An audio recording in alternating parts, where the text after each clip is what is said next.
I'm Callum Byrne. I am the director, writer, and producer of Landship. I'm Vin Hawke. I play Donald Richardson, the lead in the same film. Landship is based on a true story about a World War One tank that became stranded in no man's land in 1917 during the Battle of Passchendaele. And basically, that crew stayed in the shell hole for over 60 hours, fighting off wave after wave of German attacks, and they became the most highly decorated tank crew of the First World War. Amazing. Do you have a love for history? Yeah, I mean, we have a huge love of war films. My dad, who's co-produced the film, he is a fanatic about like classic war films like Bridge of the Quay and Long Battle Over Britain and Dam Busters, and it kind of infected me as a child. And yeah, it's just a subject matter, and there are so many amazing stories. How did you? So, because the event happened based on a true story, but the individual characters, do they also exist? Yes, so all the characters actually existed. We originally discovered the story through a documentary called The First World War from Above, and basically in that documentary there was a very short segment about, I think it's about 2 minutes, and it was this aerial photo of a World War One tank stuck in the shell crater, and basically that there was we sowed the seed for us, like, what is that story? Let's find out more.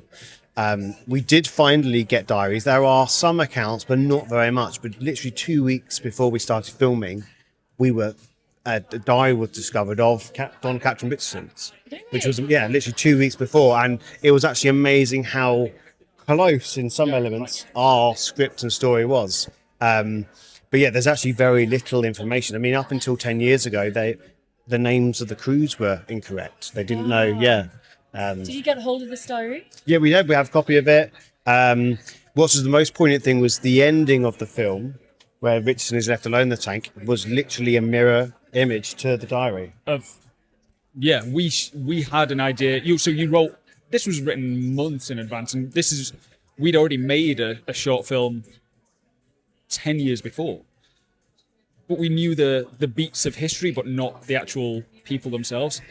And at the end of the film, spoilers, we're leaving the tank. And the way we leave the tank, the way Callum wrote it, is no word of a lie, is exactly as it is in the diary. So to be that close to something truthful is testament to the research that is done for the film. Yeah, for sure. And it allows you to understand how those characters were in that situation. Maybe we're on the right track. How were they in that situation? So they lived in a different era of immediacy than we live now. We live, here's a text, here's an email, here's a social media, like, we get that gratification. They didn't have gratification. They had a different type of immediacy. Their immediacy was, if they leave this tank, they get shot down by Germans. So they couldn't leave. They couldn't have an argument and leave the same room. They couldn't go and like something someone's done. So everything built. Everything was pressure. You are literally in a metal pressure cooker with no way to escape. How they handled it and how they didn't kill each other is a testament to how strong-willed they were under this immense field of war where you can't escape it. It is happening irrelevant of what you think. So to be able to rein in your own human nature, to be able to pull through together without tearing each other apart. I mean, yes, they got on. No, they didn't get on, the same way most humans do. But what the diaries allowed you to see was a humanity of, like, I don't necessarily agree with this type of person or this type of view, but we're going to pull together. Yeah. I will support you, even though we are at loggerheads. So that was nice to put the humanity to the story. Could you tell us a bit about your character and how you prepared for the role? Sure. So preparing for the character, so we had the diaries. So we had the diaries right at the end, but we knew he existed in history. We had Imperial War Museum information to some degree. But yes, but what we also had was a family connection. So his grandkids, his great-grandkids were gracious enough to speak to us and offer insights and snippets to what they knew, which allowed us to create the character Donald Richardson based on the truth of the real man Donald Richardson. And what we know of Donald Richardson, from what they told us, that he was a really gentle, really polite, really funny old man who never spoke about the war. Of course he didn't. He's not going to speak about the war. So what we wanted to do was, the best thing I can do, because I've not been in that situation, is understand my pain, the pain I've been through in my life with relationships, with work, with all of the stuff regular human people go through. Can I pretend a little bit and attribute my experiences to what they might have experienced in a heightened degree in the war, but give it a flavor where, yes, they're in the pressure cooker, but I want to get across that Donald Richardson himself was a very kind, very loving, very gentle man who wanted to protect people. They had no choice but to go to war. They had a choice on how they behaved during the war. So, taking my own experiences to the best approximation and the information we had, and towards the end, just before shoot, the diary helped for sure shape that. But the preparation was weeks and weeks, and we had a conversation about his accent, because I'm from the underclass. I've done okay. I've worked hard to get to where I am, and Captain Richardson's family were greengrocers. So it's about, and it was evident he struggled with not being one of the lads at times because he was commanding, so he had to rein in certain people where he would usually want to, I guess, be part of that camaraderie. So he had a really juxtaposed, dissonant relationship with his own morality, I guess. But yeah, the diaries and history we knew certainly helped create that character. And his physicality?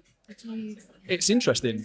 So we kind of know measurements and stuff a little bit. You would have known more than me about measurement stuff, but the tank is small. So we added on, well, I'll let you talk about the tank in a second, but you can't really be physical in the tank because it's here. So you have to crouch, and the uniform is tight. So You're so tall. I'm tall enough. Thank you very much.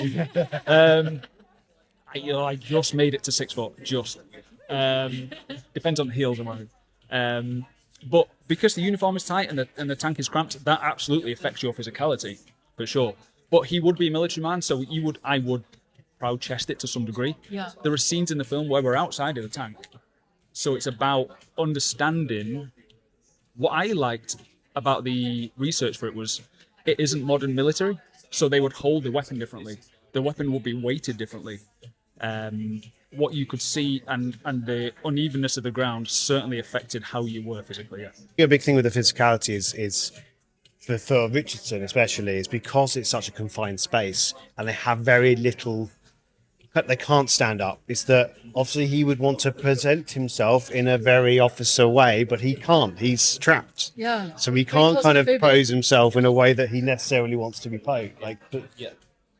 Yeah, you can't alpha dog it. Yeah, so you can't really, the environment doesn't allow you to be top dog, apart from trying to be authoritative with how you deliver an order, or because much like this screen, we are all forced to be the same height. No one can be taller than the other. No one can be, and there's no space to be confrontational. So you can't have that confrontation. So it builds and it builds and it builds. So there's a repression with it, which is interesting to play against and release. And was there a fear element in your character, or do you I just can't really imagine, or do they lose their sense of fear when they've been doing it for so long? I would like to hear your take on this, actually. But for me, yes, there was fear. There are sections in the film where Callum and I both wanted to show that Captain Richardson, even though he's leading these men and he wants to show that he can lead them in a strong, professional, I guess is the word, way, there are elements where he knows that he's been there before. He knows the kind of junk that they're about to get into. So Captain Richardson we know that he came from the military. He's been on the front lines. And he actually, in his diaries, what we found, he applied for a driving role. He applied for a driving job, and he thought it was behind the lines. And he was safe. It turned out it was in the tank corps.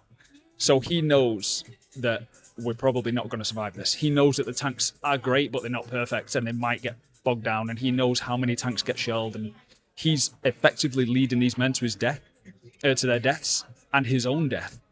So there was a fear of, I'm going to die if I'm not going to die, how do I lead these men? There's an interesting element of his own morality and his own mortality and the mortality of the men that he has to grapple with. Yeah, for sure. Yeah, I think the fear is quite a thing we play on quite a lot in the film, in terms of Richardson thinks he needs to kind of be a stereotypical officer, so someone who is in some ways quite cold, very like, this is the job. There's no holding hands or look out. It's like, this is the job. We just need to do it. That's the end of it. And we have moments where we kind of see behind the curtain of Richardson, and actually that's what the men want to see. They want to see the human side. They want to see the fear, and that creates conflict, because it's like he doesn't care, but it's this weird kind of hierarchy that is in the military, and especially during the First World War with like, that it just wasn't, like, shell shock and stuff just wasn't really taken seriously, and so it was quite interesting. Maybe they didn't understand it at the time. No, I don't think they did at all. I mean, we addressed that in the film. Yeah, sorry, we addressed the refusal to understand shell shock in the film. One of the characters, spoilers, in the film is suffering from shell shock, and Richardson literally shouts him down, because it isn't like mental health support as we know it now isn't a thing at this point, really. So what we try to show is all of the lads in the tank are trying to grasp what's happening with one of the other lads, while Richardson is shouting down, just trying to maintain order and do the job. So there's a great emotional and moral battle where he is trying to make them understand how important it is to get this job done. This is a war. You can't call in sick. Like, we do this job or we all die. Exactly. We do this job or the Germans win, for example.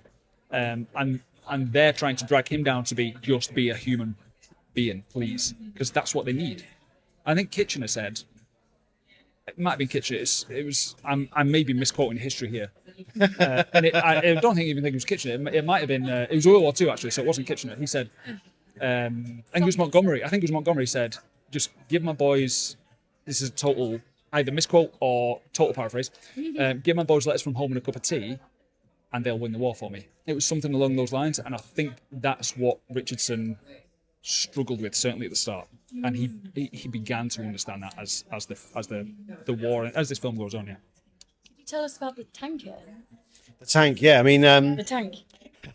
I mean, the whole reason they called it tank was because they wanted the British wanted the Germans to think it was water tanks. So it was like a code name that kind of stuck ever since. Well, actually, this tank is a Mark IV tank, male tank, that was actually built in my local city. So there's only one at Lincoln. So it was a Foster's basically company that built these tanks, and they only built 100 of these tanks. And it just so happens that this tank is the subject of our film.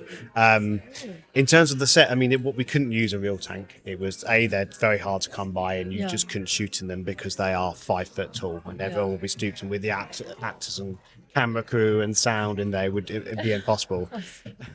So we built the interior and exterior tanks. So the interior is about a foot taller than real life, but still enough everyone to kind of be stooping over. We decided to not have anything really that broke away, so you couldn't go, oh well, we can put the camera there where the wall is. We went, no, let's make it as like real as possible. Let's keep it all enclosed. I mean, the only area where we did do that was at the front, because actually we took the panels away. Yeah, we took the panels away. It would be as if you were lifting up a flap to see the enemy anyway, so it made sense. Yeah. But as a lot of drama happened there, that was the only kind of the compromise we made. But that kind of it had challenges in terms of we had shot lists planned, and I'd be like, Sam, can you? I'll do director of photography. Go, can you just step back a little bit? There's wall here. I can't. He would be here. Yeah. We can't get any further back, so he would be trying to get this shot. Oh no! But it was very interesting. How did he get it? By all sorts. He had it where he was holding the battery pack and then the camera there to get it as far into the corner as possible. And some things we had to alter the blocking and stuff to make it work. But I think it grounds it in reality more, because you're going... It makes it claustrophobic because the camera can't go away. So it has to be here. And then all the exterior shots of the battle, that's all done with miniatures, where they're driving through no man's land at the start. So it's all kind of practical. There's very little visual effects in this. Like trace surrounds are muzzle flashes, but otherwise all the explosions are practical. And we just say it adds that tangibility. It's why Star Wars and stuff still holds up today. And Also, you built an exterior tank. yeah, we did. Yeah. So What kind of camera movements did you So use? we were mainly handheld. We've got a couple of shots which are like on a crane when we're on the exterior scenes. Was that handheld for the realism? Yeah, it was just to kind of keep it. Sometimes I think you can, if you've got a crane or something, you use it too much and it becomes a bit too much like a Marvel film. Stylistic. It becomes like sometimes you're kind of doing movement that's and we just wanted to feel a little bit nitty gritty. So it's a bit like Saving Private Ryan, that opening scene on the beach. That works because it's like someone is there with them, You're there holding in the camera. So you're in the horrible stuff with Yeah. them. If that was shot using a crane and stuff, you'd be like, well, just doesn't work now. So it's that kind of similar feel. It just adds like a grittiness.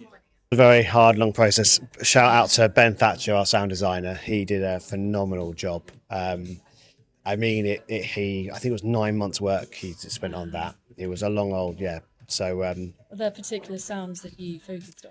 well, it was just the opening battle. I mean, you got the sound of the tank moving and the explosions and the atmosphere of the No Man's Land. We really wanted to have No Man's Land to have like this Wind?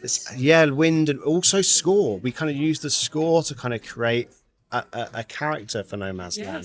What This kind of character spooky. did you try? Well, it was create? quite obviously very bleak. And No Man's Land in our film is like a horror movie. By the end of the film, it's filled with dense smoke, and there are these like creatures. It's Germans, but like moving in the mist.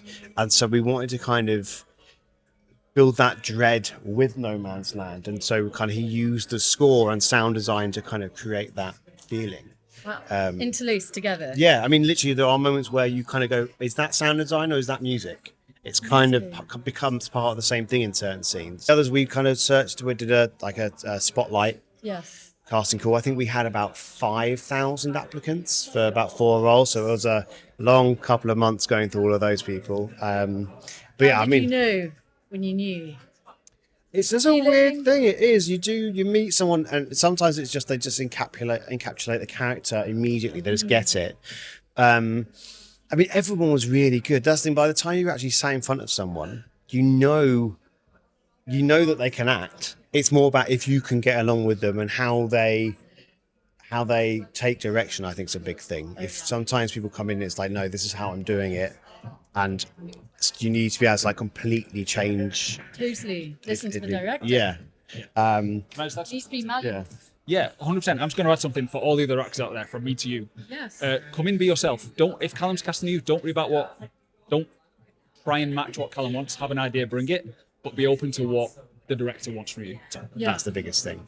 Do you stick to the scripts or do you improvise sometimes? So we stick to the script most of the time. We do have a line in this, quite a big line actually. You got a good little laugh at the screening. Which one? Which is "What a day." The line is. And everyone, and the guys are like, "What the hell? You're beaming through everything." English humor, I think. Yes, but basically, it came from. We had another light moment to end that scene, and the what Daniel, who says the line, would say every day at the end of the day, "What a day!" And then it made all of us laugh, and we were like, "Well, why don't we put that in the film?" It worked, yeah, but it just translated really well. Yeah. It was just, we needed a light moment to end that scene, and it just worked. But otherwise, no, everything was scripted. It was total. Yeah, we had to be close because it's So this isn't where you can go off on a De Niro-esque or a Pacino-esque monologue, because there's a certain time limit. There's a budget limit. I mean, we made this for 320 grand-ish. Built a tank, internal, external, battle scenes, plus VFX that you learned how to do yourself for 320 grand. So we can't go over anything what we know we have to have. So it has to, and Callum is great at structuring everything that needs to be. And as an actor, you have to trust the dialogue, because the dialogue and the direction of that dialogue is what I have to bring to life. I can't go off and change that. Some films you absolutely can, that's absolutely it. But here, because it's such a specific narrative and a specific vibe and tone and reason, we have to be pretty close to it. Yeah. Yeah, and we were like 99%. Maybe we would drop one line colloquially, so instead of saying, an easy example will be, if you're thinking about Texans saying, "Oh, hello," they might say, "Hi all." For example, just to flavour what I mean by that. We didn't say hi all in this film.